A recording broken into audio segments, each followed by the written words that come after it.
Yep. What's up, Devy peoples? It's EK. Kyle and I are back with the second half of the Pac-12. We're in the P5 now, and these conferences are dense. Lots of players to talk about on the Devy side, lots of guys on the CFF side, and it's too much to squeeze into one show that is short enough for anybody to want to listen to. So we're chopping them up. We got a good slate in front of us. We're going to knock out USC. We're going to knock out Arizona State, BYU, not really Pac-12, but kind of Oregon State. We just did, I think at the end of the last one, Cal, Washington, and Stanford. So we got a lot ahead of us. I'm psyched. How are you feeling about it, Kyle? I'm ready. I'm ready. Jalin and I spent the past 30 minutes or so comparing our SBF teams and about how one of us is going to take it down this year. What do you think? Me or you, Kyle? No. My team is like, I feel like every single player on my team could like finish above where I drafted them really easily, but like they could also not, and that's probably what's going to happen. That's what's happened every other year. Yeah.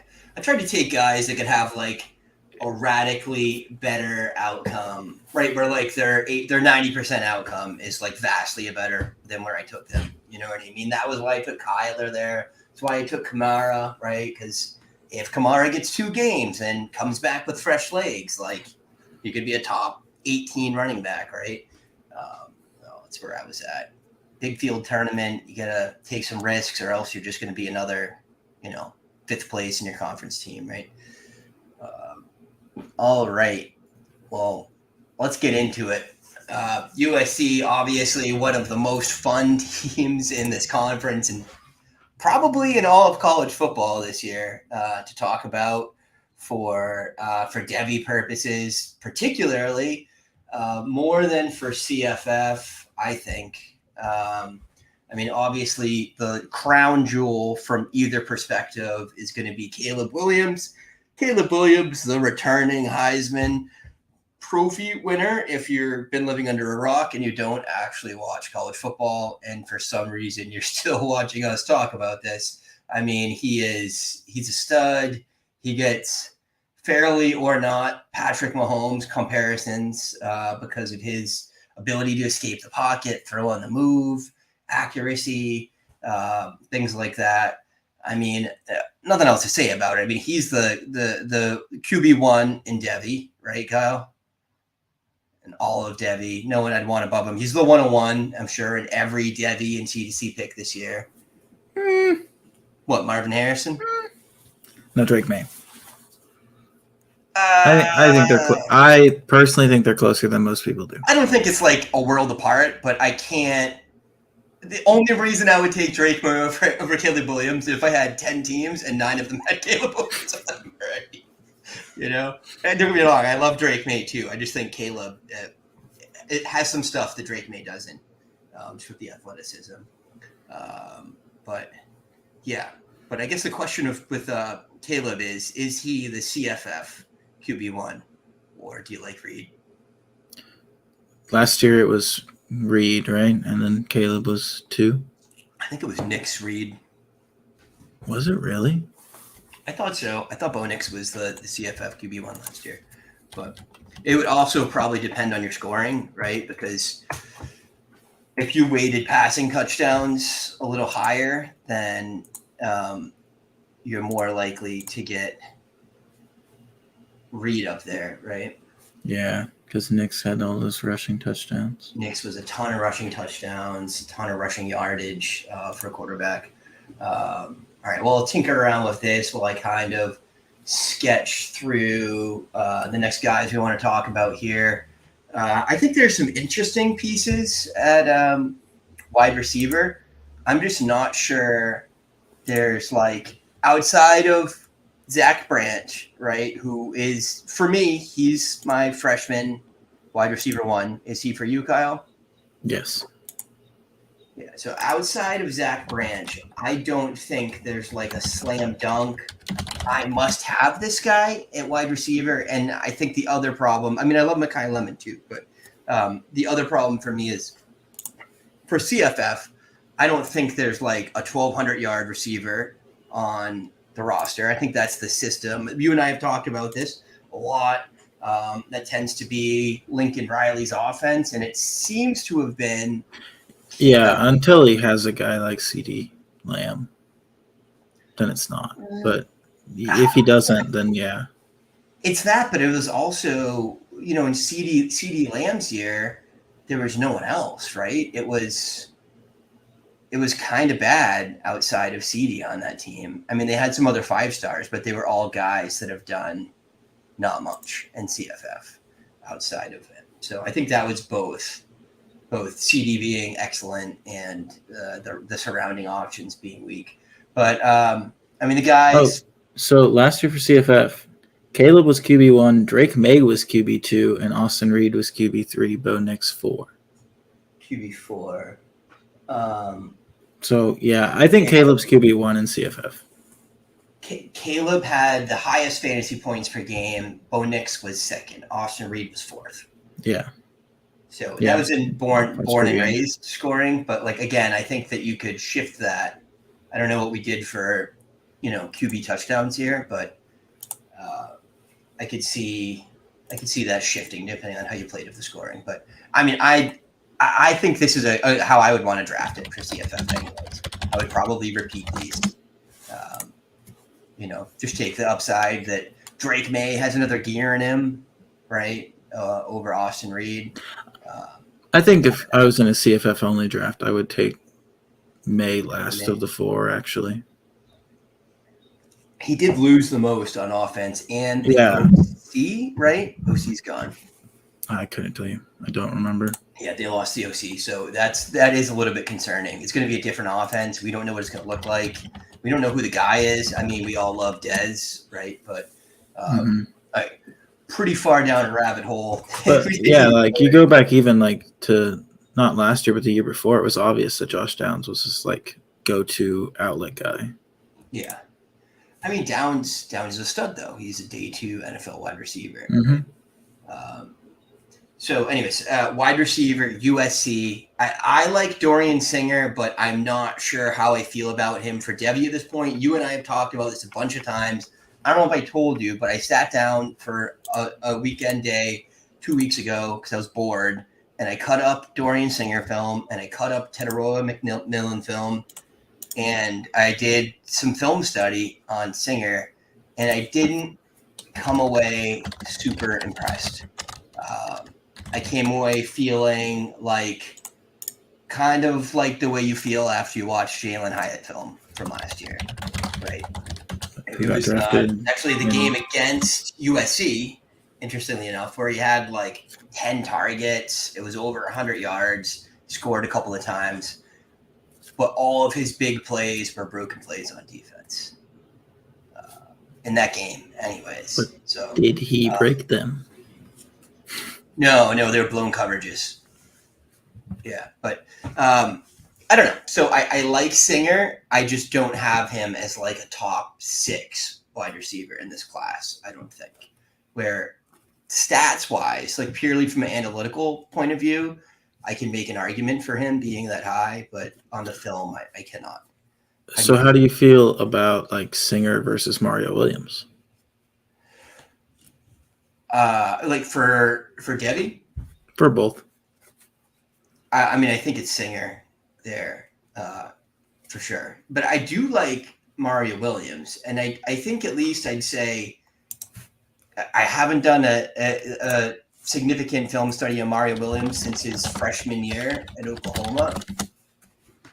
But I feel like at least he has things that he does very well, right? He is very fast. He gets open. I think he's a better route runner than Singer. Well, that's a really good question. I didn't expect to have a tough time with that, but there's things Mario Williams does that I prefer to Dorian Singer. Have you thought about this at all prior to this? No. My gut reaction is Singer, but I think about it more, and I want to say Mario Williams. Well, I was gonna say so Mario wasn't able to really command, a crazy percentage of the targets last year, but Jordan Addison's really good. Yeah. And the year Really before, in his freshman year at Oklahoma, Mario Williams really got a big share of the work despite being a freshman. I mean, it was him and Mims that year, right? That really did stuff. And then I think you had like Weezy, being active still too. But yeah, I think anyone in the industry you look at has Mario Williams ranked way below Singer. I don't think I can articulate an argument for that based on traits. Based on their production to date, I think it's obviously Singer. But the more I think about it, the less shocked I would be if it was like a true 1A, 1B this year, right? And they both go for like 850 yards. Yeah. And then I do think Singer's fast, at least, like having watched the film. I mean, he definitely, when he got the ball downfield, he was able to make big plays with it. He did not uncover well at all. Like, and USC's DBs aren't that good, right? Like, I mean, at least that was the knock on them, or one of the things we were talking about this time last year was, even if Caleb Williams wasn't a superstar, he was going to rock for CFF because their defense was so bad they were going to throw the ball 40 times a game. So I don't know. So I'm tepid on Singer. I'll say that I am likely to try to trade shares of him, of which I have many, if I can find people that value him as like a day 2 NFL draft pick or like a second rounder at least. I think he might sneak into the back of the third, but I don't know. I mean, that's what happened with Hyatt. Yeah. I guess Hyatt didn't wind up being that fast either, right? He was fast. The broad jump was impressive. I wouldn't be shocked if Singer has that type of athleticism. I'll say that like Hyatt at least was pulling away from people downfield. Like Singer, once he got by guys, he wasn't getting caught, but he wasn't like pulling away either. So I see that and I'm like high 4.4s, like 4.49, type speed, like fast for college, but average for an NFL wide receiver. I think, do you want to say anything more about Mario and Singer, or do you want to talk about the other guys? No, let's keep going. So I think there's some other intriguing names there on the veterans as well. I think Gary Bryant's out, right? He's in Oregon, right? Oh, yeah, that's right. Yeah, he's in Oregon. But I think Brendan Rice might be better than people think he is.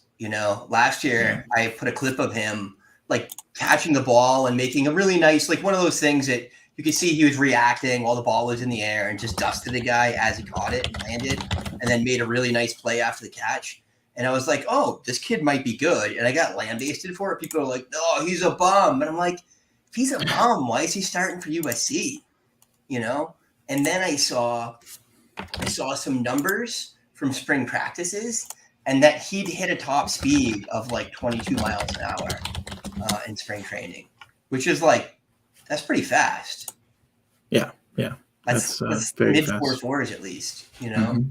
So I think he's a guy because he's free. He's unowned in most leagues, right? Like you can get him at the end of your supplementals.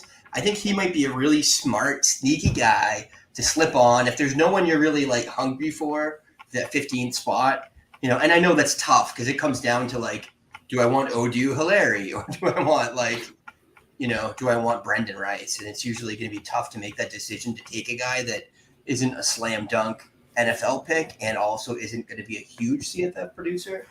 But I just feel like he's a guy that could get drafted and he could get drafted higher than we think, or maybe he hangs around and in 2024, it's the Brendan Rice, Zachariah Branch show, with Ennis on the other side. I can see that happening too. But yeah. Do you got any feelings about Rice? No. I mean, it's interesting just because he's, pedigree. Yeah. And the fact that he was able to transfer up despite not doing much and it's kind of worked out for him. Yeah. Like there's some interesting things. Stars, but yeah, I mean, it's just tough when we have a guy like Zachariah Branch that pretty much everybody has crowned as the wide receiver one in this freshman class, and for good reason. Like, where does Rice fit in with him? And that's kind of the tough part, especially when I'm super excited about Branch. Yeah, I am as well. I mean, I think Branch is the starting slot next year, right? And he probably takes some slot snaps this year. Well, I think he can play outside. I mean, he can uncover like at will, really, on a variety of routes. Yeah. I think 2024 will be, I mean, if Rice doesn't go to the draft, which I think it's 50-50, it would be Rice probably playing X or Lemon playing X, and then the other one, you know what I mean, playing Z, and then probably Branch in the slot. But yeah, just for the viewers that might not know, Zachariah Branch is a 5'10", 172-pound freshman, and he is the Tyreek Hill type, Jalen Waddle type, absolute speedster.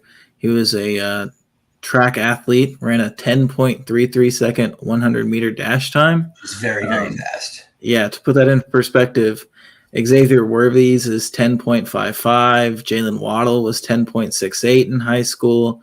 DK Metcalf was 10.36 in high school. So Branch faster than those three guys, faster than Berrien Brown in high school. That's just like, it's stupid. I mean, he could be Tyreek Hill, you know? Yeah. Hey, when we did the freshman episode with Austin, he and I did some film study on Branch as we were talking. And and I did some film study on him before.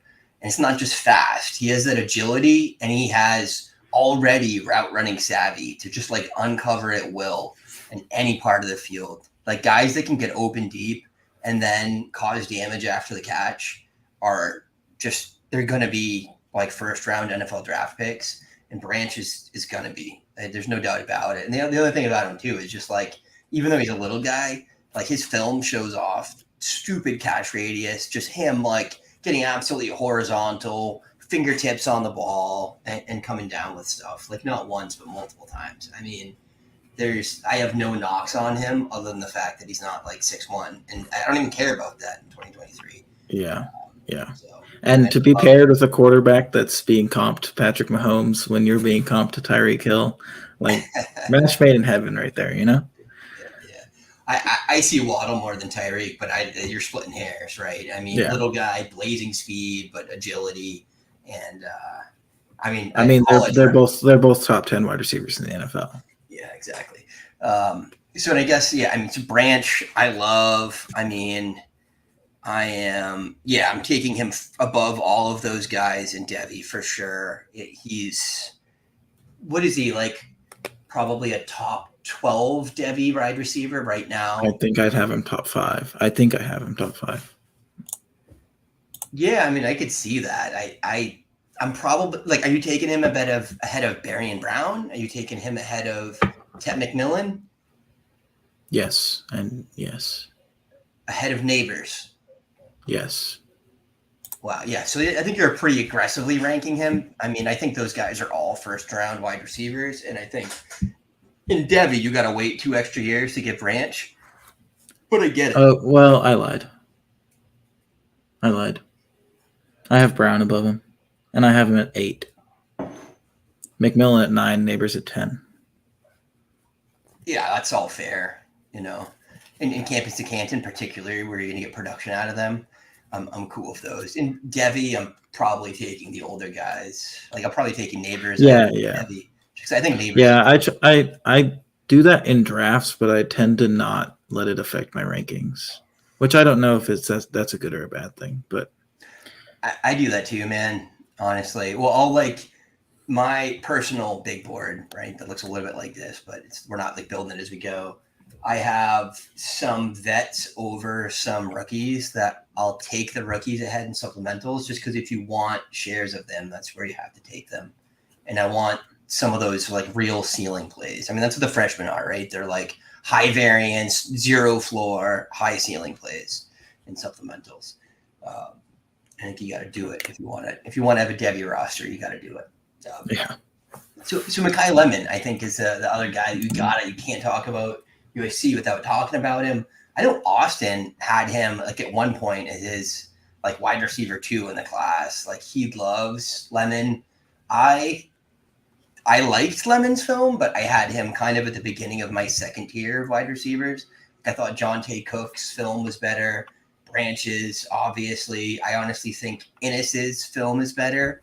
And then I'm definitely taking Carnell Tate ahead.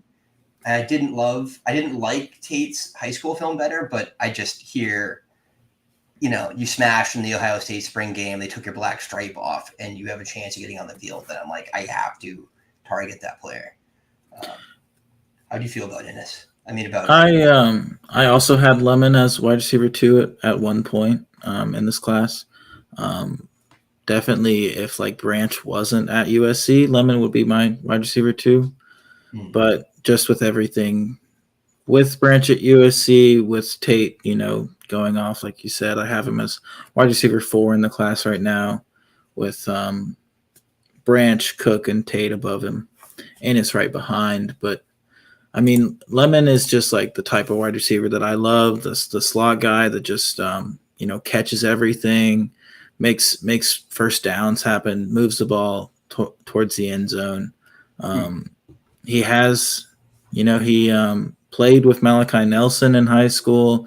Those two are going to reunite at USC and play together next year once Caleb goes pro. And he's 6 foot 180, perfect size. I mean, I really like Mekhi Lemon. Yeah, I thought he showed a lot of nice work down the field on his high school film. I mean, just like over and over again, uncovering deep. There wasn't as much wow for me as there was in Branch's film, but also you watched him and you're like, this guy's really close to being a professional wide receiver, like right now at 18 years old. So I'm by no means low on him. I've taken him. I see you have Dickey above him, and I get that. I think Dickey's upside is literally AJ Brown. So I've taken Lemon. I've taken Lemon over Dickey, and I've taken Dickey over Lemon. I mean, for me, I think they're a tier. I think I have Dickey like the next wide receiver, but like a different tier. Yeah. Now, are you taking? I was definitely thinking of Jonte Cook when I saw Jurion Dickey. I see. I have those two, and Innis are like my second tier wide receivers, right behind Cook and Branch, who are my first tier, which is pretty freaking chalky at this point, I'm sure. Yeah. Tate's in that second tier too. All right, so wide receivers. I'm not going to talk about anything else here. So we have Branch as our current Devy wide receiver 1, Lemon as our wide receiver 3. Obviously, not having ranked 4 of the 5 P5 conferences, right? So, and then Dorian Singer, I'm cool with that. I think you have to give consideration to him. He definitely gets drafted, he could improve this year and become a day 2 draft pick. I just don't think he's like there yet. I think he's like maybe one of those cuspy compensation pick kind of guys, or like beginning of the 4th round guys. If they were going to draft today, that's where I mean really though, like I put him above the G5 guys and Mario. So at tight end, I mean, for CFF, I don't care, right? But for Devy, we have Deuce Robinson, who was the tight end 1 by some services in this cycle. The other ones, he was like tight end 2 or 3. I mean, he's that like just a pass catching machine in high school. His tape's fun to watch. Have you done much work on the tight ends, the freshman tight ends? I watched like Deuce and Lost and Lucky, and that was about it. Maybe like pimped in a little bit. But yeah, Deuce is really good. He's 6'6", 229, and he's been clocked at 21.5 miles per hour. To run that fast at 6'6" is just ridiculous. I mean, that's like Darren Waller-esque. it's going to be hard for like NFL teams to not look at this guy and be like, oh yeah, this is a guy we want in the first round. Yeah, right. Like that's his projection right now before he does anything. I mean, Devy tight ends are tough though, right? Like so many of them fall by the wayside. Having the tools isn't everything. For every Brock Bowers, there's an Eric Gilbert. Yeah. I think that him being in USC bodes well for his future because I think Riley is, say what you will, but he develops the players well. Mm-hmm. And gives them every opportunity. And he's not playing baseball. Oh, I don't think he was drafted. He was going to, right? People thought he was going to. Yeah, he was a baseball All-American for high school, but so running backs. I don't want to. He went undrafted, so no chance of that anymore. So last year, the running backs was kind of like a two-headed thing with Travis Dye and Austin Jones. Travis Dye kind of got the bulk of the work to the end of the season, which is disappointing for me because I liked Austin Jones, like as a CFF guy. Yeah, I mean, Dye did get injured for like the last 3 or 4 weeks. I know. And Jones was good, right? When Dye was injured. This year, I think you've got a complete cluster at running back. I have no idea what to do with it for CFF because you got Austin Jones, but then you have Marshawn Lloyd, who I really like. I think he's just a good running back. He's a workhorse size. He looked awesome last year for South Carolina until he got hurt, like game 6 or something, but was a useful CFF piece during that time span. He had a couple 100-yard games. I was really excited for him, and then I don't know if I love that he transferred because I think it's probably fine for him for NFL draft purposes, but it stinks probably for CFF. What do you think? I think Lloyd's good enough to take over the backfield. You don't think Riley is going to force? Well, I'm sure they're going to get some kind of timeshare, but everybody does basically. Like all the P5 teams do. But I think Lloyd will be the one, and I think he'll be impressive. I mean, for CFF strictly, like Travis Dye was good last year. He caught a shit ton of passes. Yeah. And maybe that doesn't happen with the wide receiver group improving, with Singer and Branch and Lemon, but I think Lloyd's just going to be efficient, especially with that passing attack and against Pac-12 defenses. And I think he'll have a good season. So I'm taking Lloyd for Devy over Bucky Irving. Yeah. Yeah, I mean he's got a prototypical workhorse build and Irving doesn't, right? Like for that, unless you're Devin A-Chain, you're not getting drafted on day 2 at 200 pounds, right? Or you're James Cook, and which is really for me still an egregious reach by the Bills. I think Cook's going to be good. I just don't think they had to take him there. I don't think anyone else was taking him before, the comp picks. I agree with that. I mean, honestly, I could argue Lloyd over all of these guys, but you put him there. Yeah, I could see that. So what do you like about Jackson? You know what? I think that's fair. Yeah, because you got a 6'2" guy. We've talked about that. That's not a good running back thing. TJ Harden, who's also 6'2", right? Martinez, who could be a day 2. And Jackson's not as athletic as he looks. Yeah, I thought he was like clocked at like 4 or 5. Yeah, I saw Nice. big wide receiver guy though. Like they finally got him in the Campus to Canton like athletic comparison tool, and it was pretty underwhelming. Who was it? His comps. Does he use on-screen calcs? He does, right? It like miles per hour time. Yeah. Yeah. Let me see if I can find it. Athletic comparison tool.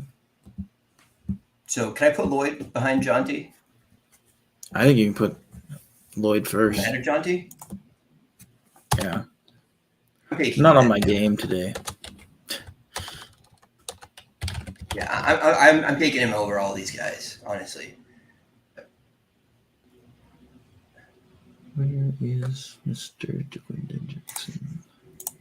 And then what do you think for CFF for him? I just think there's a wide range of possibilities. So Jaquindon Jackson was a 48th percentile athleticism score, 46th percentile speed score, 65th percentile power, at least according to Campus to Canton. I don't believe so. I think for CFF, I'd rather have TJ Harden. Yes, right? I agree. Bucky Irving, Damian Martinez. That's about the range that I think above Irving. Okay, yeah, I'm cool with him there. That was my first instinct too. I mean, Irving's going to get 1,000 yards this year. We don't know that about Lloyd, but also, are you going to be surprised if Lloyd runs for 12 touchdowns? Like, I'm not. Mm-hmm. So I'm cool with that. Do we need to rank Singer? And He's Mario? just down there. They're just down there is what I did. Oh, I think that's fair. I mean, this is 800 yards range. Yeah. If one of them were to like take off, sure, but like you said, it's probably going to be an ugly split. Yeah, I'm cool with this.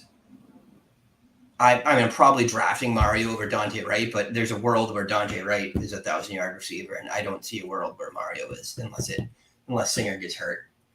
So yeah, I'm cool with this. Corey Rucker, I could maybe take Rucker over Singer, you know. I like that.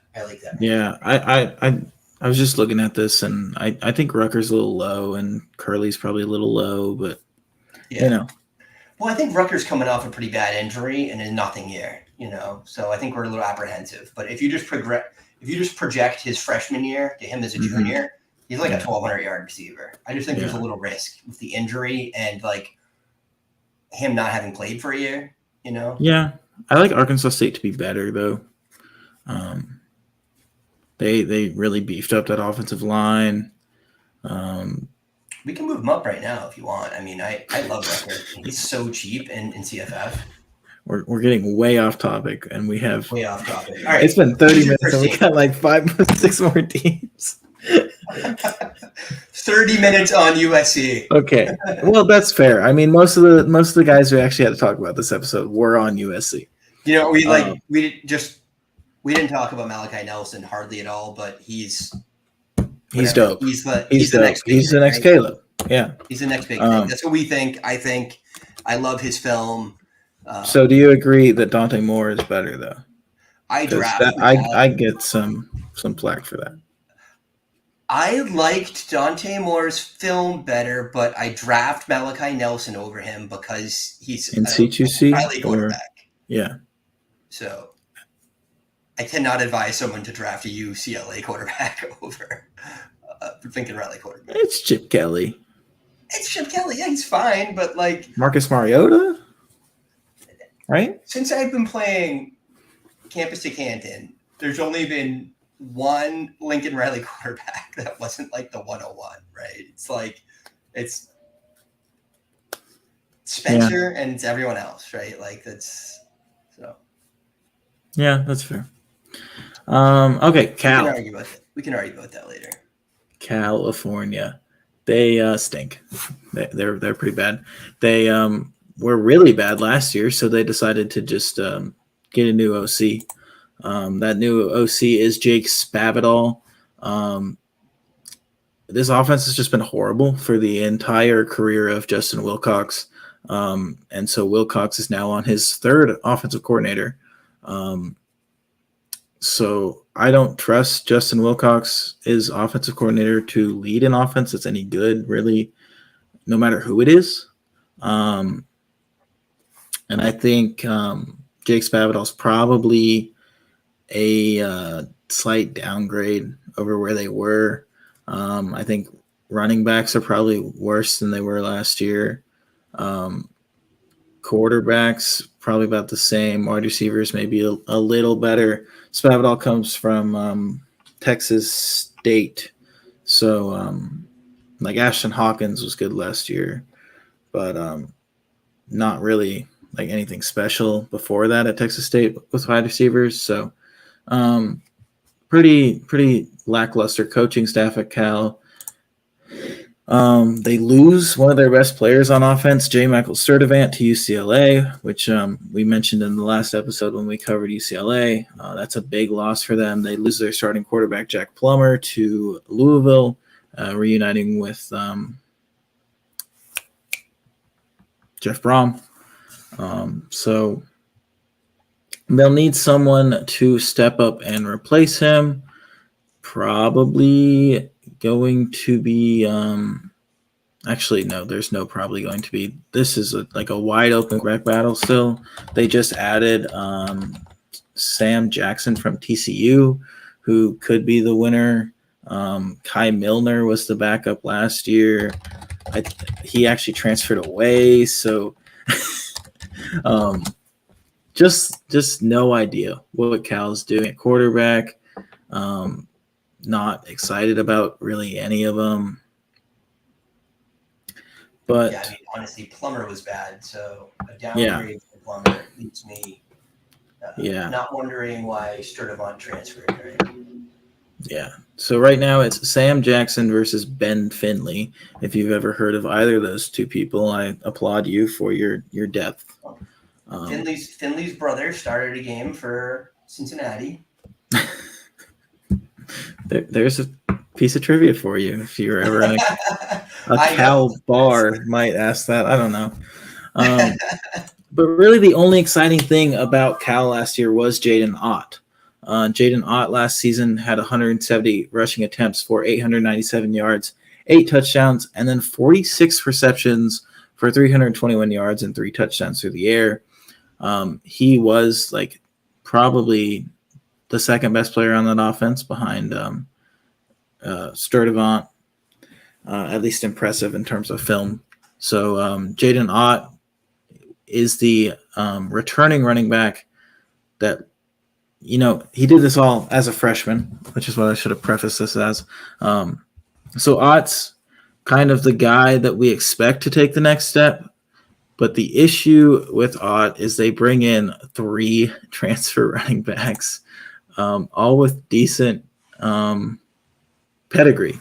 Byron Cardwell transfers in from Oregon. I believe he was a high 4-star recruit. Justin Williams-Thomas, a rising sophomore, true sophomore, transfers in from Tennessee. He was a 4-star recruit. Isaiah Afonso transfers in from Montana State, where he rushed for 1,600 yards, I think. So they bring in 3 guys, a couple of guys who are bruisers. I think Cardwell, more of a pass catcher, if I'm remembering correct. Jump in and correct me if I'm wrong. Cardwell's workhorse size, but he got his job taken at Oregon, right? He was the Oregon guy before. Yeah. I thought he was more of a project at Oregon and just never took off. I know I had high hopes for him last year because he had some hype coming into the season, and then he got just completely benched in favor of Irving. Even guys that we don't care. Well, because Bucky, he got benched by Bucky essentially. Irving, right? Yeah. So, I mean, all 3 of those running backs with pedigree transfer in. A couple of them, in Afonso and Williams-Thomas, were both committed to different schools. I mean, Afonso was committed to San Jose State. Williams-Thomas was committed to Stanford. And they end up going to Cal instead. So I would assume Cal plans to use them in some way to be able to pry them from their former commitments. So I think the running back situation will be a little gross with all 4 of those guys. I think Williams-Thomas is probably my favorite out of those transfers. Above Cardwell? Yeah. Where's he coming from? Tennessee. He was a freshman last year. High 4-star, committed to Auburn. Yeah. What's his name again? Justin Williams Thomas. Justin Williams. For some reason, I thought you said Williams Thomas. I was very confused. Yeah, Justin Williams had a lot of hype behind him. And then Dylan Sampson was just better. Well, they just really didn't use any freshmen. Dylan Sampson got run. Yeah, a little bit. But mostly because of the speed. Stats that were good. Yeah. So, yeah. I mean, that's more of a scheme thing at Tennessee, but I don't think Justin Williams really fit. What's that? Tennessee had 2 good upperclassmen too, right? Yeah, I don't think Justin Williams really fit what they're doing. He's not really a speedster; he's more of a pounder, and they're not really going to use that guy that much. So let's prognosticate. Do you think Justin Williams takes significant carries away from Jaden Ott? I think he takes a higher share than DeCarlos Brooks did last year. So you're knocking Jaden Ott down. Well, saying Jaden Ott does a little bit better this year, but not like a 1,200 yard guy. No, I don't think Ott's a 1,200 yard guy. That's my 5-year-old with toy. I see. He's got a lightsaber. Oh, that's exciting. All right. I mean, I could see if you were going to say Jaden Ott got 80% of the backfield, right, 1,200 total yards. Now we're saying he's going to get 40% of the backfield. Yeah, like 60, 70.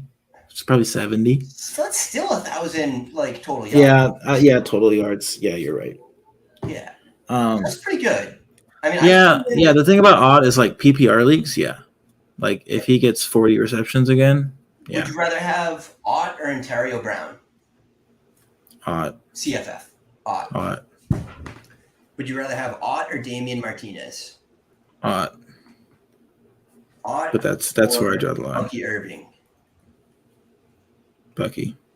Yeah, me too. So, all right, I can live with that.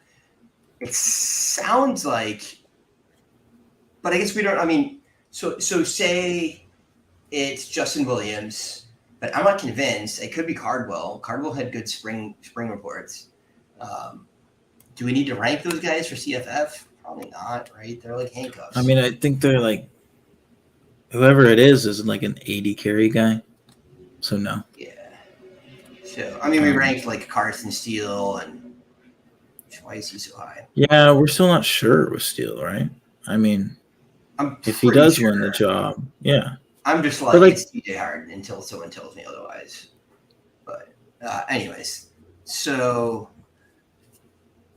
for Devy, I mean, Damian Martinez or Jaden Ott, I put him right behind Jonty. Freshman breakout. I have a problem with his size. He's small, right? He's 200 pounds. Mm-hmm. But I love that he catches passes. His film was good, not great to me. I'm not the best with running back film. Sometimes I like guys that don't pan out, but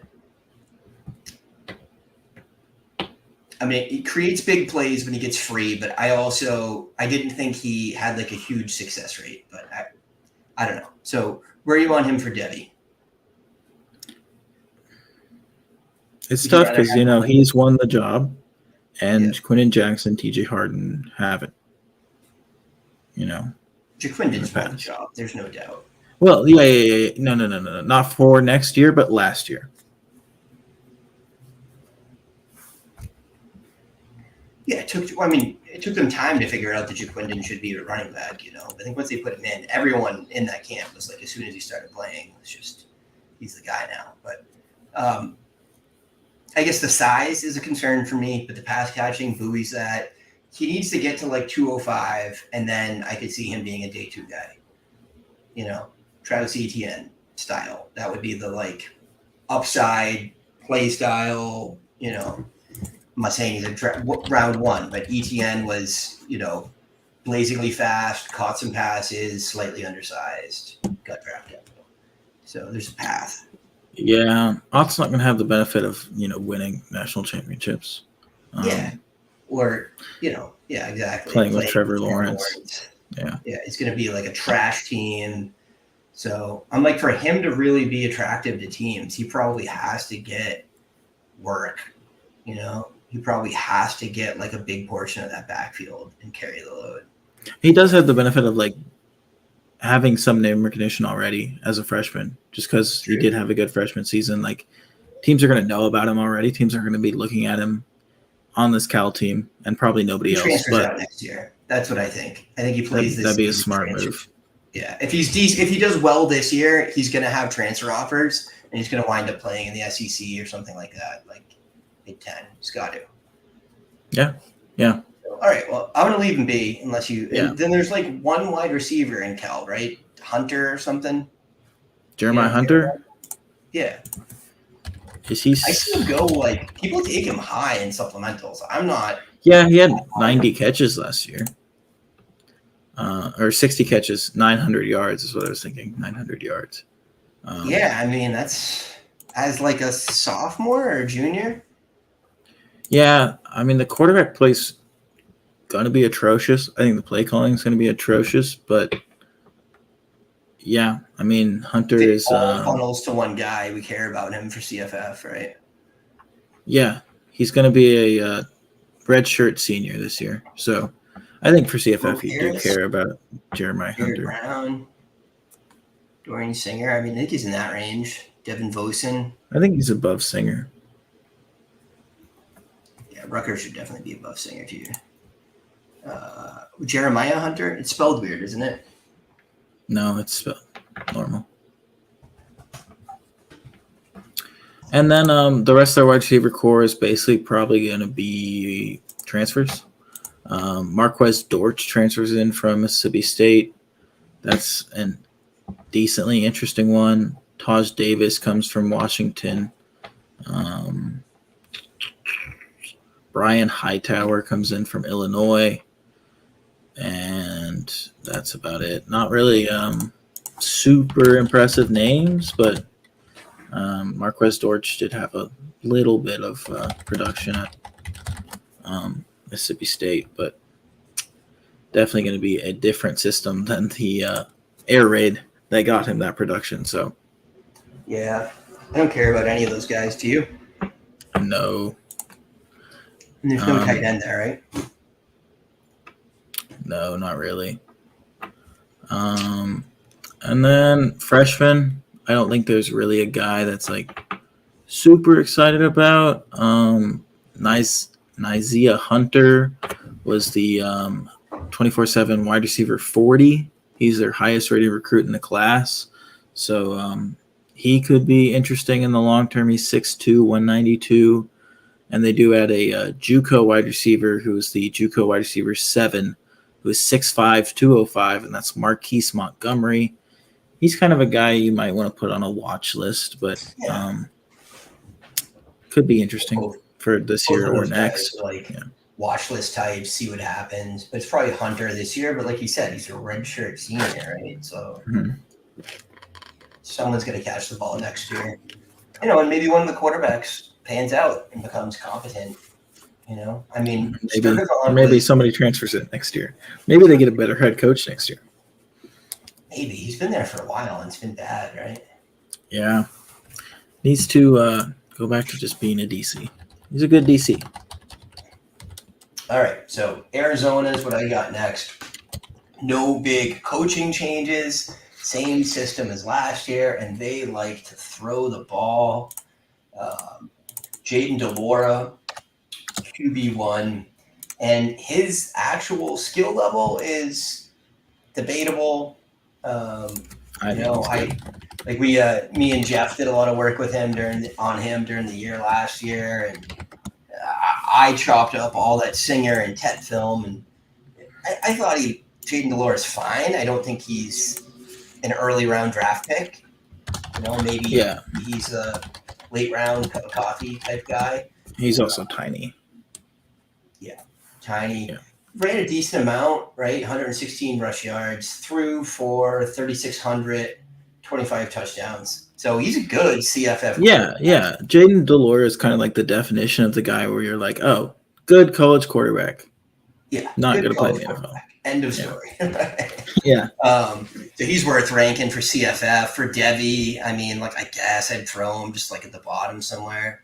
CFF. I'd have him a little higher than that. Yeah. Not like literally at the bottom. Definitely. right there. I mean, I'm putting below Chili's though. I think Chili's has more upside. Yeah, more upside. But Oregon State. Lore has done something, but do you want like you don't want a Jag and Devy. It's a worthless pick. That's true. And CFF, I'd rather have him than, I mean, McCall without the coach. I don't know. Yeah, I can see that. I mean, I think that's a tier there. I mean, Shader Sanders could blow them all out of the water. It's kind of a tier, but like Delora has the most safety. Delora is going to get you 28 points a game. He is. Yeah. You're going to get 25 touchdowns, 3,500 yards. I don't care. I don't care that Singer left. Right. So I guess now it's talk about wide receiver time. And yes, they lost Dorian Singer, who is an NFL draft pick. I don't care at all. They have Jacob Cowing, who I like better than Singer, I think. I think his NFL draft prediction is a little tougher because he's smaller and he's probably a slot-only guy. But watching the film on all three of them, again, I spent 3 hours on it. He's a lot more fun to watch than they are, man. He's explosive. He was open just freaking all the time, open downfield. I mean, Singer really had a hard time getting off of DBs, and Cowing didn't. Yeah, Singer makes some contested plays. Yeah, Singer's a better red zone target, right? But like, Cowing is going to be an NFL slot receiver.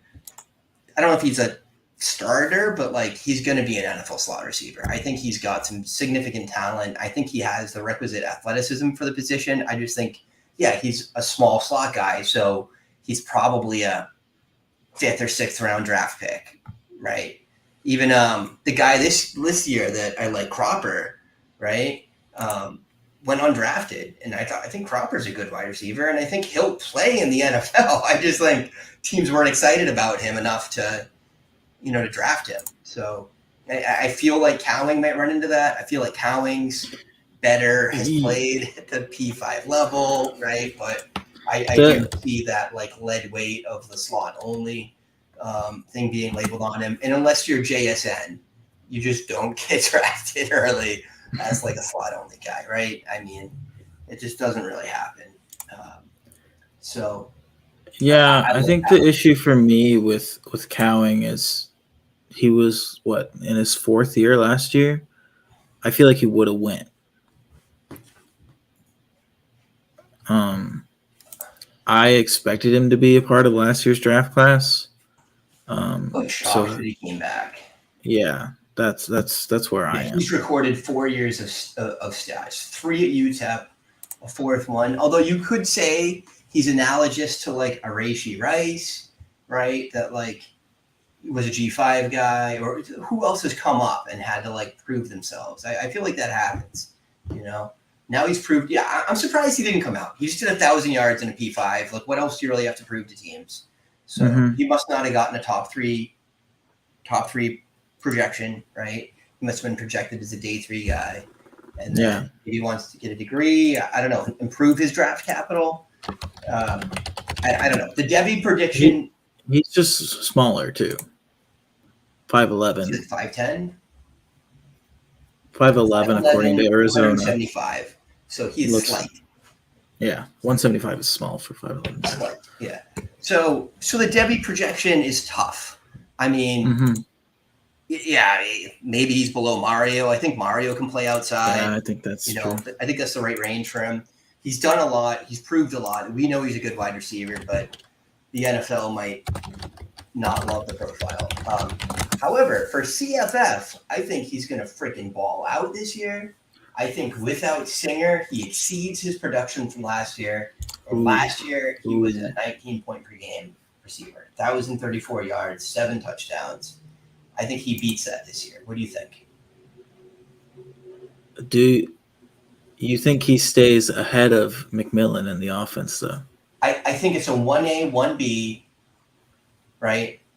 But I think there's plenty of room for both. The three of them went for 2,500 yards between the three, 2,800 yards between the three of them last year. I think you can take Singer out of that equation and project Cowing for 1,100 and project Tet for around 1,000.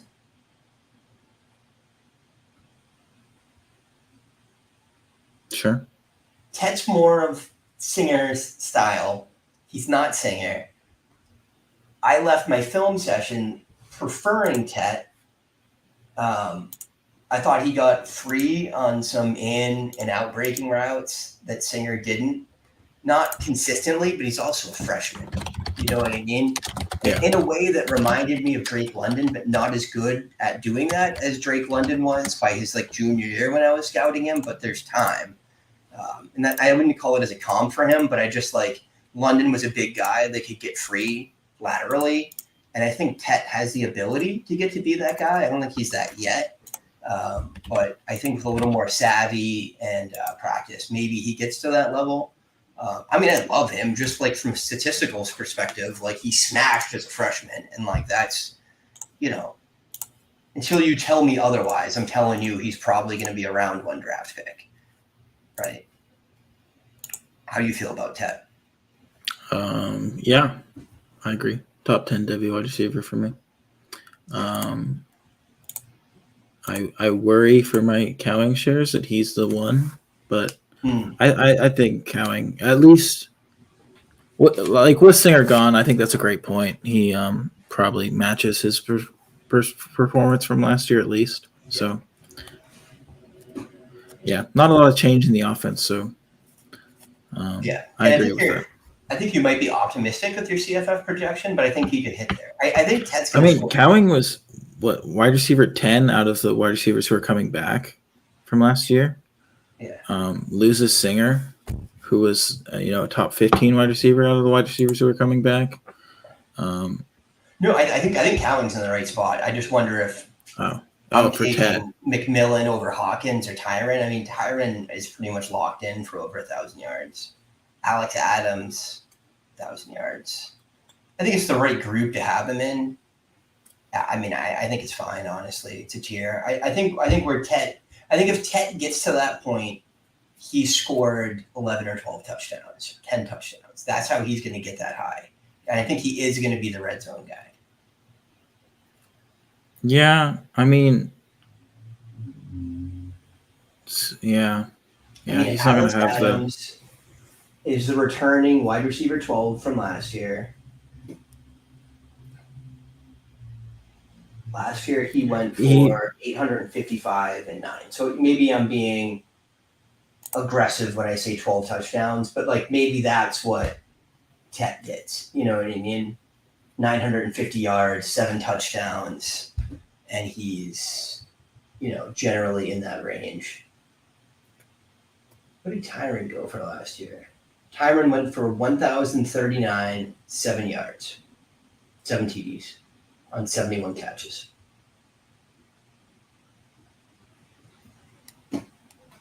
So you think Tet's going to exceed that this year? Or you think Tyron's not going to get it? I think Tyron does better this year than he did last year because he lost competition too, right? Franklin's gone. Yeah. Oh, he's still listed as Texas A&M in Fantrax. I see what's happening. I couldn't find him in Fantrax because he's still Texas A&M. I was looking for UTEP. Oh, yeah. It's funny. Yeah. All right. So those are those two. I think the other name to know, and I want to say this is a guy you brought up earlier, is Colorado had a kid transfer out to Arizona that was spectacular in their spring game. His name was Lamonius Craig. Yeah. But it was just scored multiple touchdowns in the spring game, uncovering deep down the field. I don't know where he is for CFF. I don't know if you have to care about him this year, but there's a world where it's a 3-guy rotation again, and he's the third guy, and you want him. I'd put him quite a bit down the list from where we're looking at, but I think he should be on the list at least. Yeah, 6'2", 185. I mean, he was a 3-star recruit, but ranked as a 4-star in the transfer rankings. He's still pretty young. He was no, he was class of 2020, so he's like a redshirt sophomore.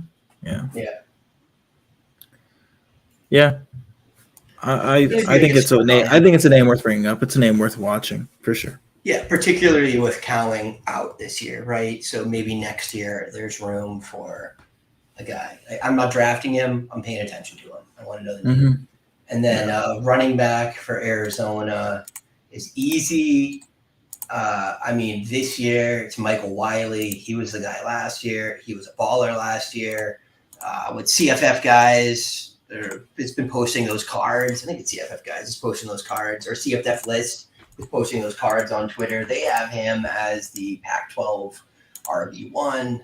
Mm-hmm. I mean, I get the argument for it.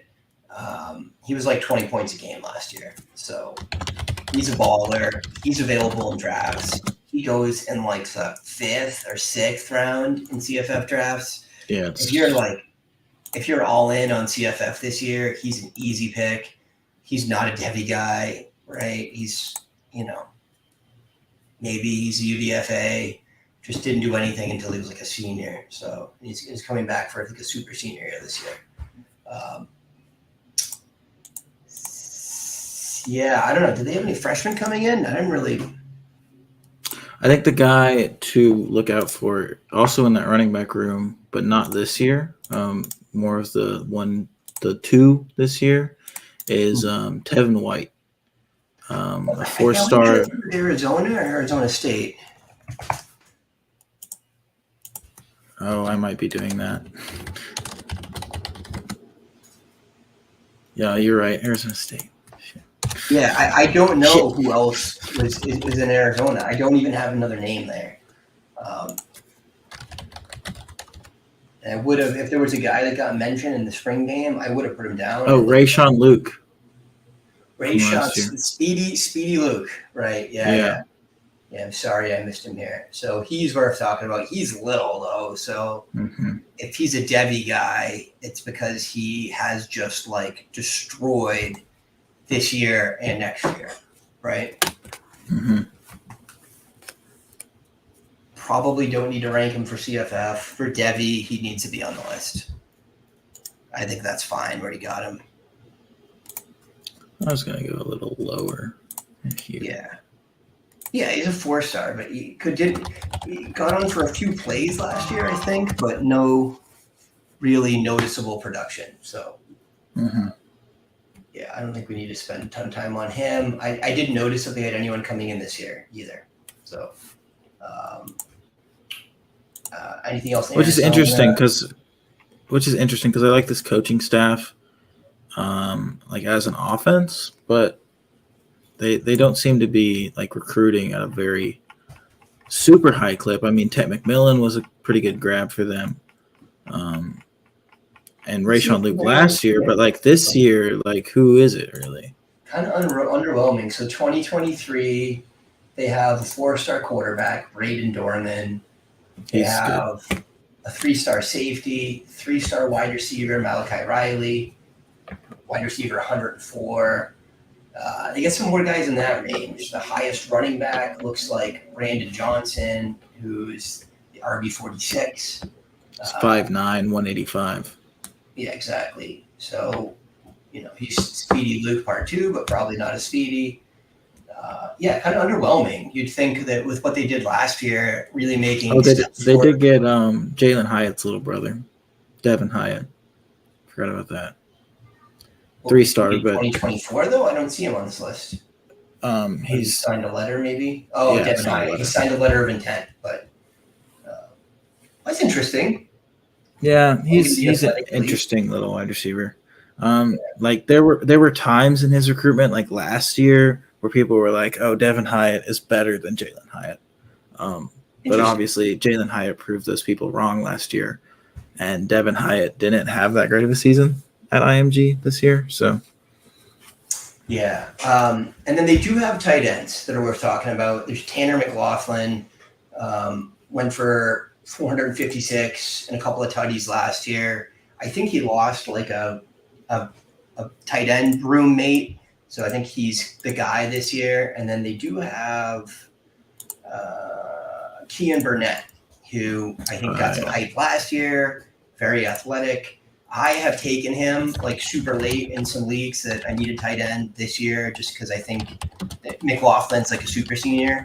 So, you know, he could be a good 2024 guy. You probably don't need to draft him. You can probably pick him up on waivers in week 10 if you want, or you know, just draft him next year. But he's the one I'm more interested in for Devy, but not that interested in for Devy either. He could be absolutely nothing. McLaughlin's worth ranking for CFF, though, I would say.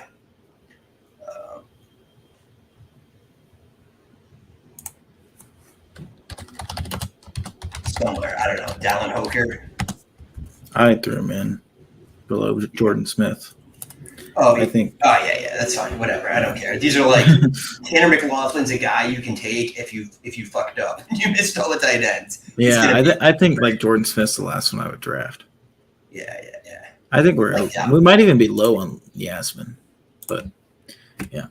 Yeah, I mean, you could see Yasmin almost being like Iowa. You know, you can draft the next guy at Iowa, and it's likely to pan out. Like, there's a couple that come in every year, but if you get the better one, like Lachey's probably going to work out. You know, I could see Utah being like that. I mean, it's Kuthi, it's Kincaid. You know, they've had a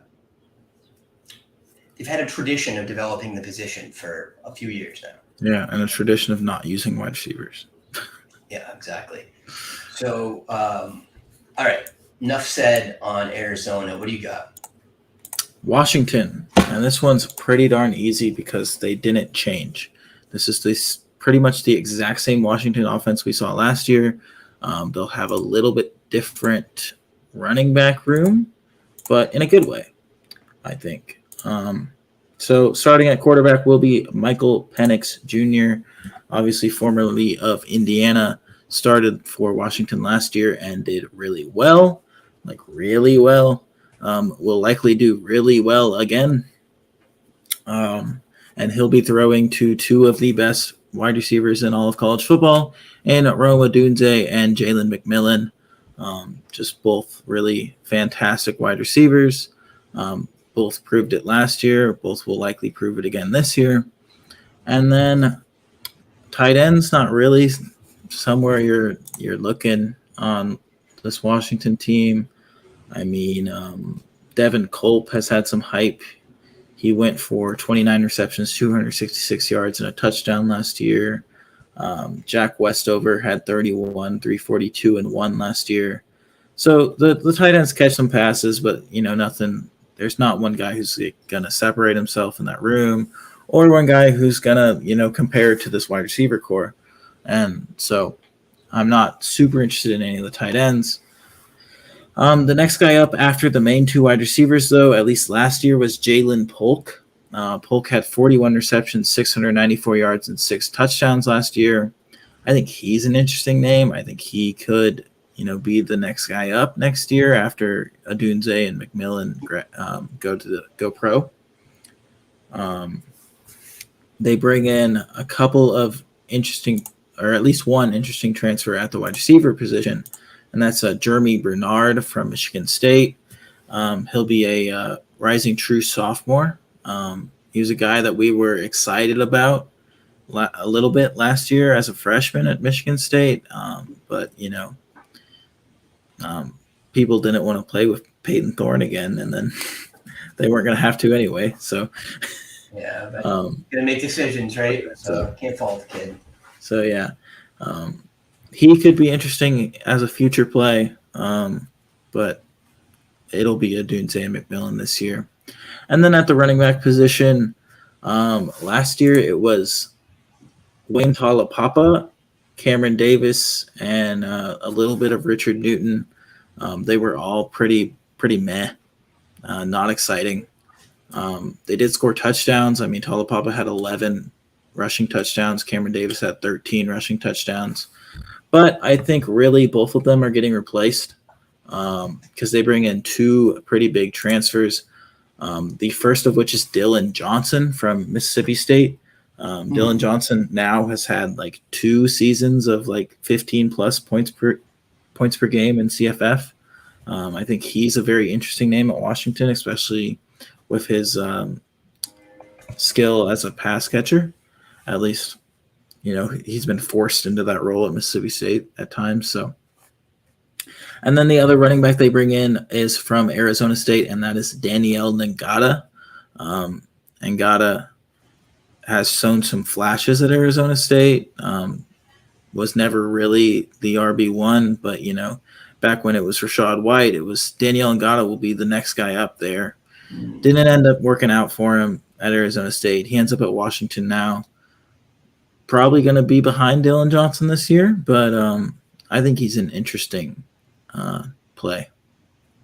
So was there like spring game reports that said Johnson was playing ahead of Cam Davis? I'm pretty sure I saw that. A lot of people are still really high on Cam Davis this year. I personally don't have a strong opinion on it, but I'm like looking at Cam Davis in drafts. I passed him up so far, but he was productive last year. And I do think Dylan Johnson's pretty good, so I could see it.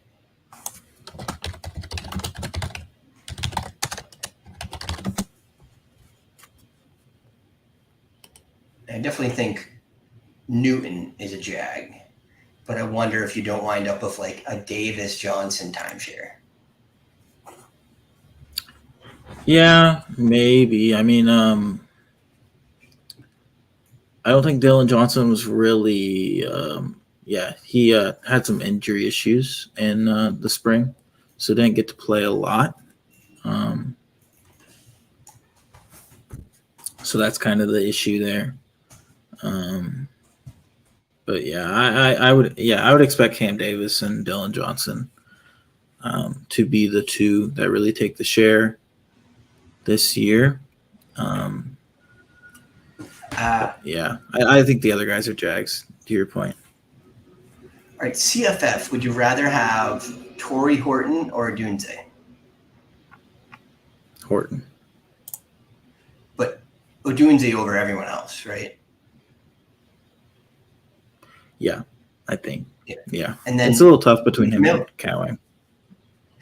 Exactly. I was going to put Odunze one spot ahead of Cowling, McMillan one spot behind. I mean, I could argue Clark over McMillan, but McMillan that's exactly how it was last year between those three. Exactly. So, yeah. So that makes sense. Jalin, they spelled Jalin right? I will say, yeah. DeCorian Clark was better than Cowing last year. And McMillan. He's coming off an ACL. That's true. That was my thing. That's why I bumped him down a little while ago. And then when the news came out about Cephas's Dewey, I slammed Cephas down like 5 or 6 spots. Or we should maybe drop him more. I want to see. I'm not drafting him now. Did you hear that? Yeah.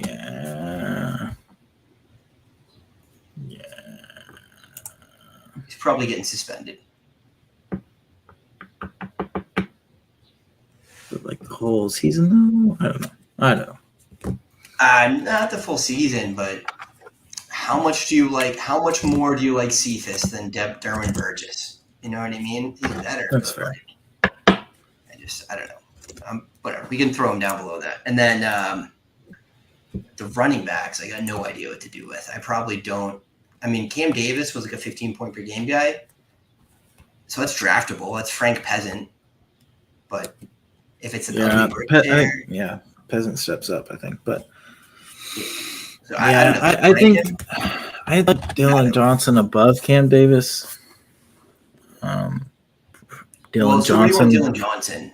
I'm probably taking John Lee Eldridge over Dylan Johnson. Are you? No. Tylan Hines, you are for sure. Yeah, and CFF. Yeah, I think right above Elton McCaskill is fair. And I think McCaskill could be a 1,000-yard guy if things break right. So you want Dylan Johnson? Could. That injuries. Yeah. All right. I'll say or Cam Davis. No, both.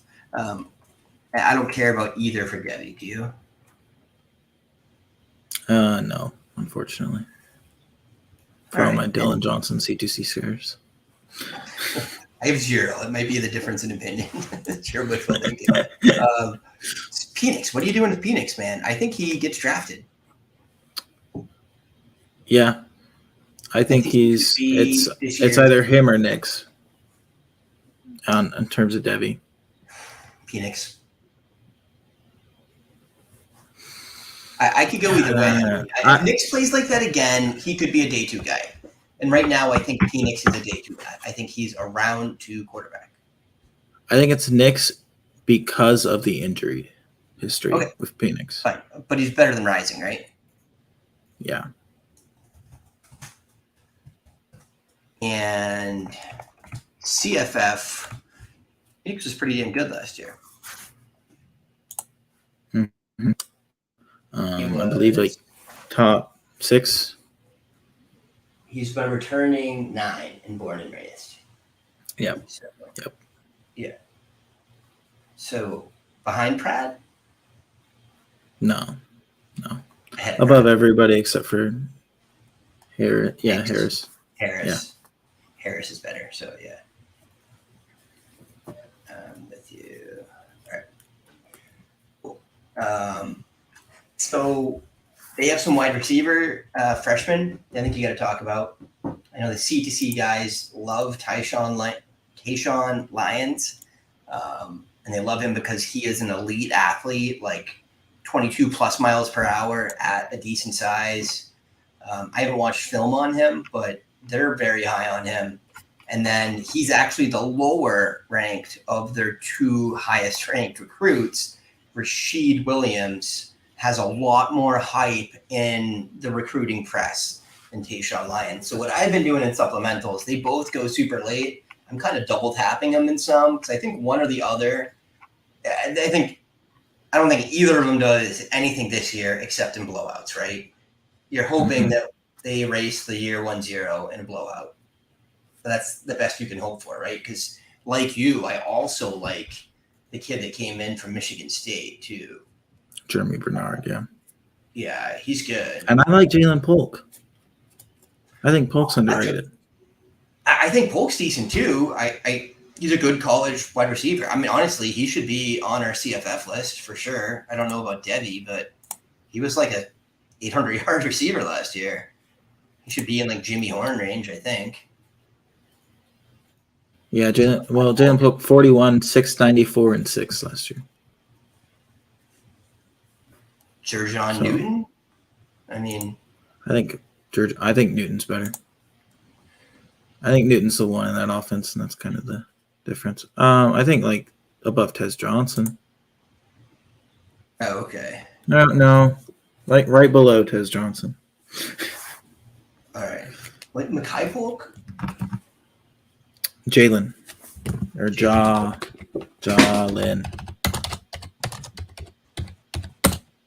Jalin Polk, yeah. I put him in the wrong spot. You got it. All right. So for Devy, I got him back to back. I see the athleticism thing, but I mean, everyone says Rashid Williams is really good too. And I'm taking those guys. No. I mean, I'm taking them above, or at least I'm taking them about where I'm taking Odu Hilaire in C2C drafts. I would take Jared Brown first, but I would be taking him because of his CFF potential, right? So if you're a Devy, I think I would put them both in this range. How do you feel about that? I think it's a little early for that. You think more down where Amari and Miller is?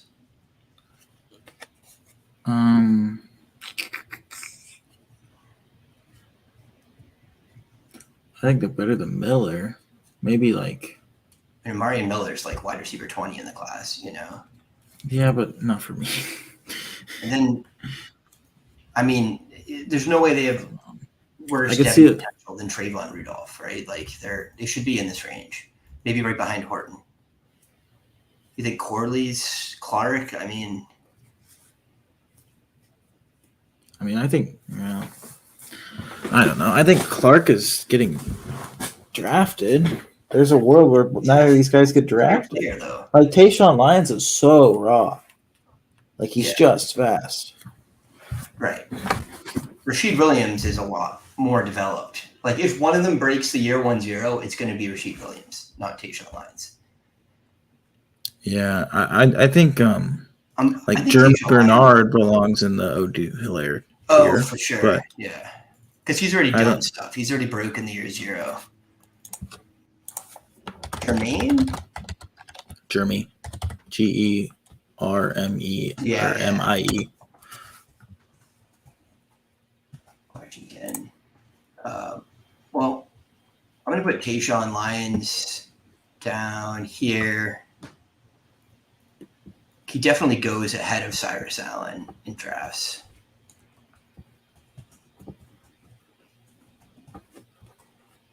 And I think that's where you should put Rasheed Williams too, because as much as I love the C2C guys, sometimes the other recruiting services are right.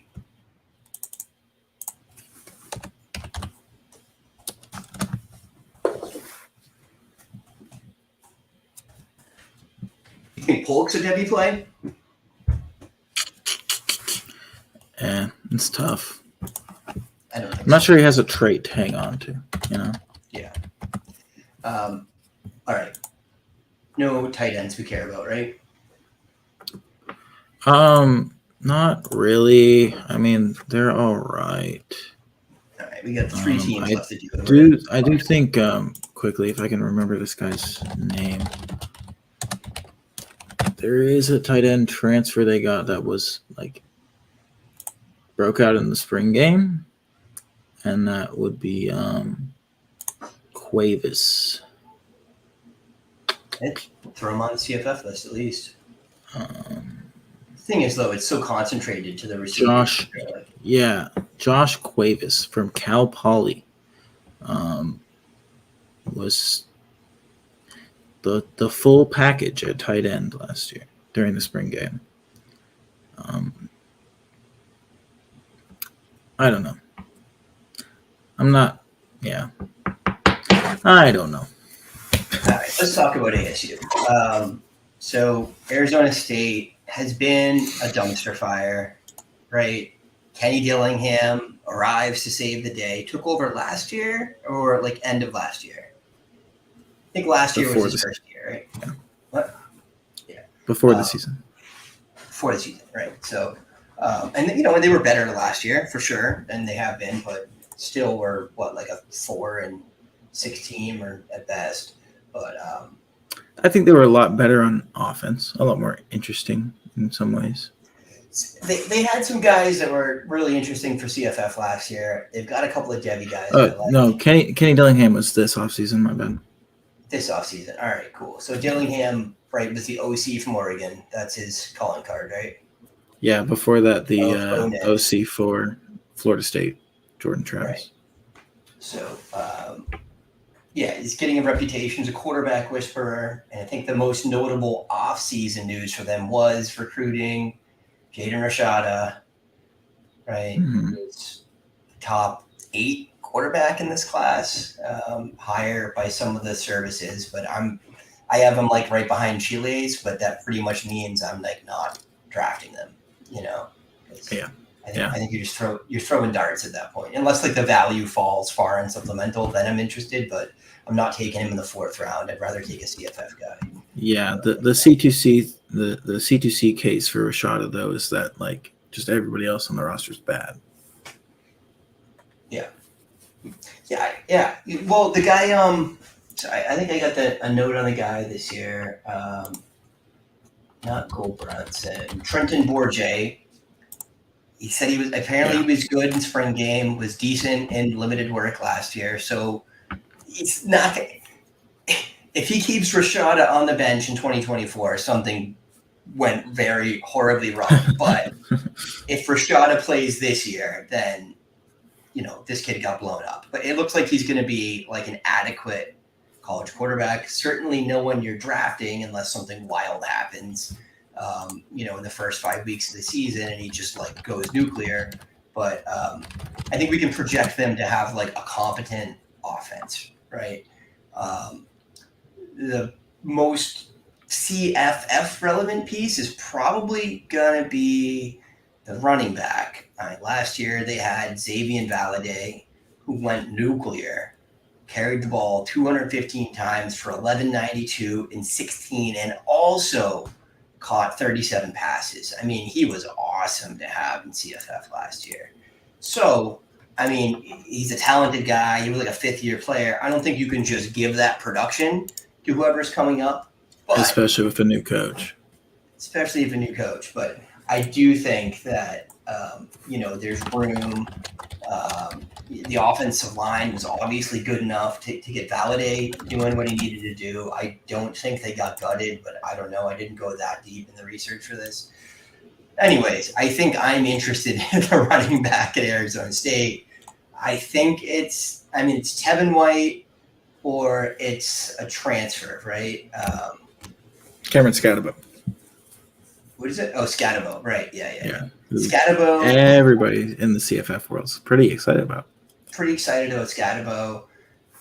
The beat reports that I read kind of implied that it was Tevin White's job to lose, but who knows? Skattebo came up from FCS. Is that right? Big I believe so. Yeah. So, and he was awesome there. He went for like 1,700 yards and 10 touchdowns last year combined. And played in the spring game, made an impact. And then Tevin White has pedigree, right? He was like the RB 10 or 12 last year. So I think it's a little bit less of a lock for Skattebo than we're hearing from most of our friends in the community. However, it's not that expensive to find out. Like Skattebo's like a mid-round supplemental, 5th, 6th round pick. If I'm going for CFF, I'd rather take Mike Wiley there because I think he's there. I'd rather take me too. Samson Evans because I just think they're locked in. I think there's a world where it's Tevin White's job, right? So I don't know. But yeah, sure, Skattebo could be Xavier Valade Part 2, worth taking a flyer on him. For me, Rashad White Part 2, Tevin White could be. Tevin White's owned in every draft I've done. That's true as well. Available. Yeah. So I think there's something interesting there. There's a couple other pieces that are fascinating for me. Elijah Badger went for almost 900 yards, 7 touchdowns last year. He's 6'1", 185 pounds. He's a guy. He's available in some leagues, not all of them. Definitely a guy to watch out for.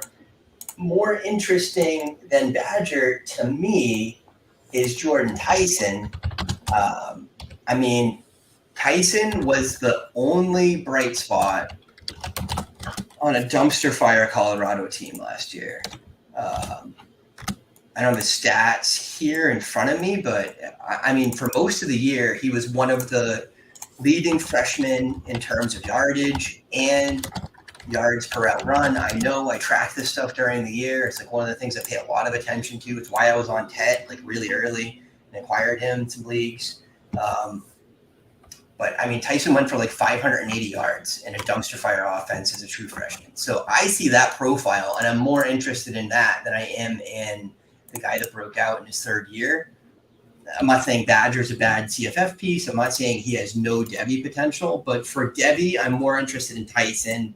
For CFF, I'm more interested in Badger, for sure. I'm not sure where Tyson's going in supplementals because I take him every time in the 4th or 5th round because I just see potential early round draft pick if he's a good player. He's got the beginnings of the analytical profile for it. Like I said, if your profile looks like Ted McMillan's, because it does, then I'm that's a guy I should be drafting fairly early in supplementals to me. How are you feeling about those guys, Kyle? I'm with you. Badger went for 70, 866, and 7 last year. With bad quarterback play, will probably be pretty all right this year. I mean, I think they'll get better. So, yeah, I think Badger's probably like better than I gave him credit for in terms of. He's a rising junior, right? True junior. So he actually broke out as a sophomore, right? Or am I? Didn't he? He's a beat redshirt Florida. Yeah, redshirt. Got it. So he is a fourth-year player. So I'm honestly, well, I guess if you broke out as a junior, that's okay. That's not terrible. No. Fantrax shows him with 3 years at Arizona State already. Yeah. He was not. No, I'm thinking of somebody else. All right. So whatever. Broke out his junior season. You're not dead to me. You broke out, right? So I'm cool with him on the Devy list. I think where you put him's right. He's done stuff. Jeremy Bernard's broke a year 1-0, but that's it. Torrey Horton was a late breakout, right? So, pending actual traits analysis and stuff, I'm cool with what those guys are. The other guy that's I think is a stud on Arizona State, Jalin Conyers, tight end, broke out last year, went for like 11 points per game, and all signs point to him exceeding that this year and really being like a top 8 CFF tight end. Does he have NFL size? Yeah, I think so. 6'4", he's 6'4", 265. Yeah, dude, that's prototypical. It's a hair short. So for me, I mean, he's probably my Devy. Yeah, I'm taking him over Deuce, I think, but I get why you would put Deuce there. I don't care enough to argue about it.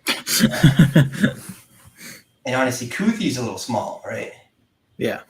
So my personal preference, I'm probably taking Conyers at cost over both those guys because Deuce goes pretty early. Conyers hangs around until like 5th, 6th round of supplementals. That's what I've been doing this year. I've been passing on Rapalea, however you say it. I've been passing on Deuce. I've been taking like Conyers. Right? What? Appalachia. Rapalapa. I've been passing all the freshmen. And I've been taking the guys that already did something. And Conyers, I believe, has like NFL type athleticism. At least he's been hyped as such. So, trying to think anything else we need to talk about ASU. Not really. Jalen Rashada, right? Like we're interested in him for CFF. But I think he's a little above expensive. or below Grayson McCall. Yeah. Above. But below Taylor Green. Yeah. I'm personally more interested in Pratt than I am either, so maybe you should put him below Pratt. Oops. Yeah.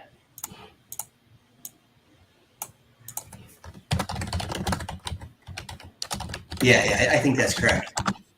Again, we talked about this. We can totally see a Malik Willis thing happening with Pratt, right? Like him getting real value this year. And then I'm selling him if he gets it, right? I'm like jumping ship and lighting a match. But there's a world where he accrues value and you can get value for him before the NFL draft. So if I own Pratt, that's what I'm hoping for.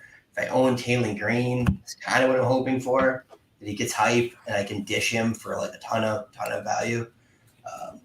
But I don't know, any other freshmen there you care about? I didn't really notice, but I can do it. I don't think so. Not that I remember. While you get into your next guy.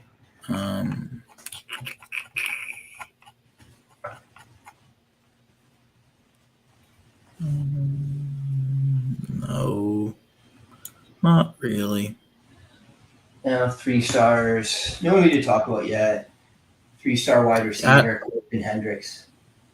What do you think about the CFF rankings for these guys I put in? Oh, well, I like where you put the wide receivers. Tight end, I mean, for CFF, dude, I think you're nuts if you don't have Conyers. Yeah, I'm putting him right behind David Martin Robinson, honestly. Really? 11 points per game last year, and we're projecting the system to improve. Like, I mean, yeah, Dalvin Smith could be a wide receiver, but I think he's the third option at best there. I think Conyers goes for – my projection for Conyers is like 650, 7 touchdowns. That would be better than tight end 4, I think. I think if that's the case, he's tight end 2. I think you could put him there. We don't know what Dillingham's system's going to look like. He didn't use the tight end much into Oregon, really, a little bit, but not much. But Conyers is the most talented weapon on that offense to me. So, I mean, he gets free. Like, Conyers can run routes. So, I'm cool with him there, but we could be flexible with that. Skattebo, if you think Skattebo is the guy, that's fine. I am 100% taking Irving, Ott, Martinez all over Skattebo in drafts because I'm not sure Skattebo is the guy. In CFF drafts or C2C drafts? In CFF, because I'm not sure Skattebo is the guy, but I get why you would. Like if he's Xavier Valade, then this is light. Yeah. Could be. So yeah, but you're kind of drafting him at moderate cost at this point. I like that. I'm cool. I think he's like Bucky Irving at Oregon, but Tevin White isn't quite. No, Whittington. Right. I'm cool with all this. What do you got? What's next? Stanford. Woo, Stanford. They graduate both their wide receivers, Elijah Higgins and Michael Wilson. Tanner McKee graduates. The kind of interesting player here is E.J. Smith, the running back, who in just 2 games last year had 30 attempts, 206 yards, and 3 touchdowns, along with 8 receptions for 63 yards. I mean, in terms of points per game, I think he's the RB1 returning, which, 2 games. But he was very good last year in those 2 games. So if he can, push that to a full season, we could be talking about a very, very good player. But this Stanford offense is going to be pretty gross apart from him. And also the other returning player we should mention is Benjamin Yurosek at tight end. He was one of the better tight ends in the country last year. He had 49 receptions, 445 yards, and just 1 TD. But, 50 receptions for a tight end is pretty impressive. But, in terms of the quarterback battle, that one's not done yet. I can't even think of what the freaking. I don't know. But it's between Syracuse transfer Justin Lamson and the incumbent backup Ari Patu. I think it'll probably be Patu, but not totally sure. And do I care is a good question. Patu's kind of athletic. Had some hype as a freshman, but probably not. Although here's the real cause for any excitement in Stanford is the new coaching staff, which is what I should have led with. David Shaw's out at Stanford after 15 years of calling plays. And they've replaced him with Troy Taylor, who comes from he's the former head coach of Sacramento State. Sacramento State has had some darn good teams over the past few seasons in the FCS. And Taylor has kind of a spread scheme with some air raid concepts, some RPO concepts, some QB runs. There will be the QB running game will definitely be a focal point of that offense. Last year the Sac State quarterback average had or over the last 2 years, the Sac State quarterback averaged 190 rush attempts a season. And then Troy Taylor used to be the offensive coordinator at Utah, and back then Tyler Huntley had 168 rush attempts over 2 seasons. Wide receiver is probably going to be better. I mean, Britton Covey was all right at Utah.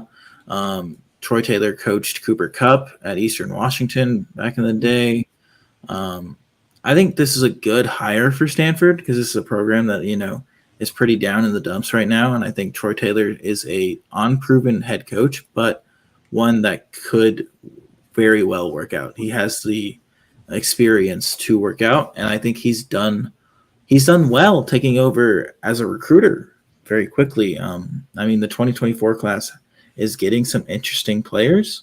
Definitely getting a lot of players, if I remember correctly. And he kept guys in the 2023 class. So I am actually excited about Stanford in the long term. I do like this head coach hire. I do think they'll be an improving team in the next few years. I don't think this is the year.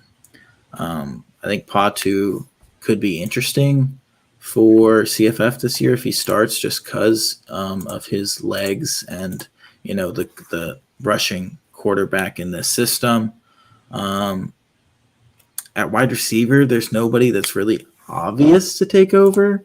I like Tiger Bachmeier, who's a freshman wide receiver, the younger brother of Hank Bachmeier, the quarterback. But I don't really like any of their returners. But I think Bachmeier is a guy who might start week 1 as a freshman. So I think he's somebody you have to watch out for. They send people to the NFL every single year. Yeah, and that's that's the really weird part. But like we mentioned, different offense, and just different everything. So, and they do bring in a 4-star quarterback as well, Miles Jackson. He has the tools to be really good in this quarterback run offense. So, he's somebody that I would watch out for in the long term, but again, not this year. That's kind of just how I feel about Stanford as a whole. It's just not this year, but we can look at them, I think, next year, and we'll have some excitement, and we'll have some questions answered. I am a EJ Smith stan. If that dude can stay sober, we could see like college CMC production from him. There's no reason if he's healthy, although I have no idea what this new coach is going to do, right? Like, you knew before Stanford was going to put 3 tight ends on the field and like run the ball and throw to the running back. That's like literally what they did a high proportion of the time. And I think we have just no information really. I don't know. With Sac State, what did they do? What kind of offense was that? Spread, quick, RPO type offense. So different, right? But in any instance, I think the talent level that we've seen from him when he's on the field is like as talented as any guy. We just haven't seen much of him. So I am like, if he was available in a supplemental, he would be one of the first veterans I take.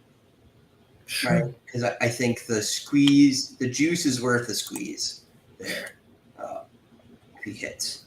But I don't know. How do you feel about Smith? I've got him in a few leagues. You couldn't pry him out of my dead cold hands. Yeah, it's just like has to stay on the field. I mean, we're talking about Emmitt Smith's son, just for reference. I mean, if there was ever going to be a running back that succeeds, it would be the son of a legend. Yeah, he's got the pedigree of all pedigrees, really. All right, what do you think about where I ranked those guys? Are you cool with it? I can find them real quick. Highlight it? Oh, I did unhighlight it. I thought those were still the last highlights. So I have EJ Smith ahead of any running back not named Jaden Ott, Austin Jonty, or Marshawn Lloyd. Assuming he's healthy, right? Yeah. If he's hurt, whatever, he's done. He probably won't get another shot on for me in Devy terms if he doesn't play this year. But right now, I have to just think for upside. I could put him above Ott, but I just need to see him on the field. For CFF, I put him ahead of Jaquindon Jackson behind Jalin White. I think Jalin White's going to be a point machine. Everyone below that, we're like, yeah, they're probably going to be a point machine, but EJ Smith's 20 points a game. I think the EJ Smith, if he's healthy, is higher than that. I agree with you. How much do you want to factor in risk? I mean, his upside is he's like the RB1. But the risk is like health and new offense. So, yeah. So do you want to bump him up, or is that because Michael Wiley, pencil it in for 20 points a game. Kavorian Barnes, 20 points a game, right? It's tough to take him above a sure thing in a CFF draft. I think I'd have White and Smith above Wiley, but yeah. Yeah. Oh yeah. No, I think that makes sense, and you should do that right now. And then Yurosek, I'm partially ranking him on what he did in 2021 because in 2021 he was phenomenal. Last year he was okay. But 50 catches is good. It's good, but he was 12 points a game. Touchdown. So, yeah. So anyways, I have him right behind Kuthi for Devy, ahead of RJ Maryland, right? And for CFF, I have him. I think I'd have him ahead of Kuthi for Devy. Oh, cool. Yeah, I'm down with it. I just traded for him today, actually. Yeah, he's the returning tight end 13, and he had 1 touchdown last year. So what about for CFF? Do you think he's going to – are we projecting him for 2022 numbers or 2021 numbers? Because 2021 numbers, he should be I think he goes ahead of Kozol either way for me. I can't see myself drafting Kozol ahead of him. Yes. But I think he goes ahead of I think he's 2. He could be. Conyers handily outplayed him last year. David Martin. The difference between him and Conyers was 1 point per game. Right. And Conyers had 4 more touchdowns. All right. I'm fine with that. I think they'll score more touchdowns in general, and I think Yurosek will be a beneficiary of that. I think the other argument is who the hell else are they throwing the ball to this year? Yeah. The only returning guy. You could probably project him for 100+ targets. Mm-hmm. So, all right. Standford is done in the books. Do we care about anyone else? I ranked the kid. I think Bachmeier needs to be higher on the Devy list. I think I think he's legit. I think. So right where Omari and Miller is. Yeah. So I think Miller's good too. Just don't know what's going to happen there. They're just going to bring in transfers, but all right, cool. So let's talk about BYU. BYU is a fun program for CFF, man. And we've seen them put guys in the NFL, Puka Nakua this past year. Obviously, who's the quarterback I hate? Who's the 1 or 2? Oh, Zach Wilson? Yeah, Zach Wilson, right? 2 years Jaron ago, Hall. top 5 draft pick. I don't think he's good, but put up video game numbers at BYU. Even Jaron Hall got day 3 draft capital. So BYU, the system is good. The system produces points at the quarterback position. The system leads to wide receiver production. And they've had great running backs sometimes in the past. Last year was not great, but we think this year is going to be better. So quarterback, we got the retread of all retreads for me. Keaton Slovis coming in from Pitt, where he was unspectacular, I will say. Pretty mediocre. Yeah, but going down a level of competition, can Keaton Slovis succeed against, because a lot of BYU's schedule is G5 guys. I think even the Pac-12, we would say the defenses are kind of a step down from what's Pitt, ACC, right? So Yeah, well, we should have had we should almost save the BYU for the Big 12, but why do they play a lot of Big 12 teams? no, they are playing in the Big 12 this year. Did they get added to the Scratch everything we've just said. We're not going to talk. Well, we might as well finish it. I got the notes here. Well, they're in the Big You wanna do 12. the Big 12? They're like fully in the Big 12, yeah. Well, I'll just copy and paste my notes then, Kyle. Yep. They play. Yep. Yeah. They play. All right, so they play 8 Big 12 games this year. Okay, so we will punt them to the Big 12. We will talk about them there, where I will continue to rip on Keaton Slovis because I don't think he's very good. Remember when he was the Devy QB1? No. Farr remembers. Yeah, I don't. Some of the Devy guys loved him. I remember when JT Daniels was. I remember when DJ Uiagalelei was. Yeah, right. Every year we played this. I forget who it was. It was my first year playing C2C. Guys were debating. It was Keaton Slovis versus it was someone else, and then neither one of them are any good. I can't remember who it was. Was it JT? Who? Was it JT Daniels? I don't know. It was after each of their freshman years. Slovis broke out as a freshman and someone else did. I think that was the year JT Daniels got drafted. But they might have been the same class, actually. JT Daniels is still in college. Yeah, it was the same class. Taser Rice, right? Mm-hmm. Which I think he's kind of interesting, too. Do we even have him ranked? Yeah, we have Luke McCaffrey pretty high, so. Probably should have put on there. Okay. All right, Kyle, you got anything else in the Pac-12? Anything else you want to talk about? No. This is disgusting. And I was too tired to do this. I know. Well, I appreciate you slogging it out with me, my friend. We've spent 4 hours on the Pac-12. The dedication, the devotion that Kyle puts into this for you guys. I spent 6 hours in the SEC, aren't we? Yeah, I mean, it's only going to get heavier from here, right? What are we going to do next? Big 10, Big 12, ACC? Big 12, I think. Yeah. We'll go across the country. Go across the country from right to left. I am with you. All right, my friends, if you guys made it this far, please make sure you like and subscribe to the channel. We need you to do it. If you want to post a review for us, even if you don't like us, just go and post a review anyways, but make it a good one. We will appreciate that, and we will appreciate you till the end of time. We need and appreciate your support. And, if there's anything you want to see us do in here, you want to argue with us, Kyle and I are on Twitter. We will respond to you. He is at KL_fantasy. I am at EK Baller. We'd love to hear from you. How are we doing? What do you guys want to see here? Let us know. And with that, we're out.